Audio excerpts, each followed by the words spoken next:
Infanticide. One of the most commonly practiced social norms in human history. From the Greeks and Romans to ancient China, virtually every civilization in human history took part in this gruesome practice. Even Aristotle, the renowned Athenian philosopher, declared that no deformed child should live. Indeed, a helpless newborn has only recently evoked a protective and loving response. So, what motivated the practice of infanticide, and what were its methods? Most modern historians would argue that infanticide was utilized as an effective form of population control, especially in countries that were poor and overcrowded. Sex-selective infanticide, or female infanticide, was also a common practice, usually to reduce the financial burden of bearing a daughter.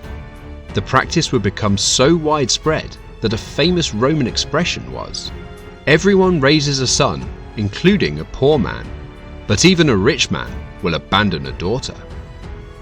The practice of female infanticide was also extremely common in China, and there is evidence to suggest that infanticide dates back to at least 800 BCE. Indeed, sex-selective infanticide occurred so frequently that the ramifications continue to be felt in the modern nation-state of China. Other historical motivators for infanticide included illegitimacy, birth defects, and religious superstition. In the Middle Ages, a time of widespread superstition, a newborn child was not always considered a gift from God. An infant born with physical defects or behavioral abnormalities would often be considered an evil omen, or the product of demonic, supernatural forces. Such children would likely be killed by their parents or community who deemed the child a threat. One of the oldest recorded methods of infanticide was exposure and abandonment. This required newborn babies or infants to be abandoned and left to die as a result of starvation, dehydration, or an animal attack. While the ancient Greeks considered the practice of human sacrifice barbarous, the exposure of infants was widely practiced. The social norm of abandonment was adopted by the Romans as well, and historians estimate that up to 40% of all babies died of exposure during the late period of the Roman Empire. Other methods of infanticide in ancient history include suffocation and drowning. In Japan, for instance, the common slang for infanticide was mabiki, a typical method for population control where parents would smother a wet paper over the infant's mouth and nose. Such practices continued in Japan well into the 20th century. Furthermore, in India, it was not uncommon for parents to throw a newborn child into the Ganges River, where they would either drown or be attacked. This practice was so common in South Asia that the British were unable to outlaw the practice until the 19th century. The indigenous empires of the Americas, such as the Aztecs, Incas, and Mayans, were well renowned for their practice of child human sacrifice, with thousands of children being sacrificed yearly.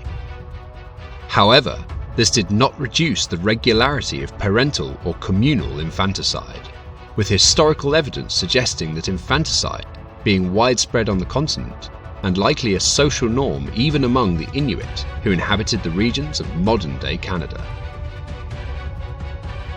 Infanticide was also an old-rooted tradition in many ancient African societies and cultures, where bearing twins would be considered unlucky or a bad omen.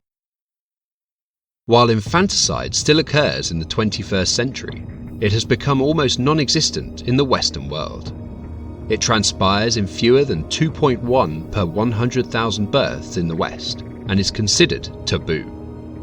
Unlike in the ancient world, newborn babies are now considered vulnerable, precious, cute, and deserving of human admiration. We now consider the persecution or killing of children born with physical or behavioral abnormalities as barbaric, and instead admire those living with disabilities. Similarly, we no longer believe that abnormalities, nor bearing twins, is the result of a bad omen or an evil supernatural force.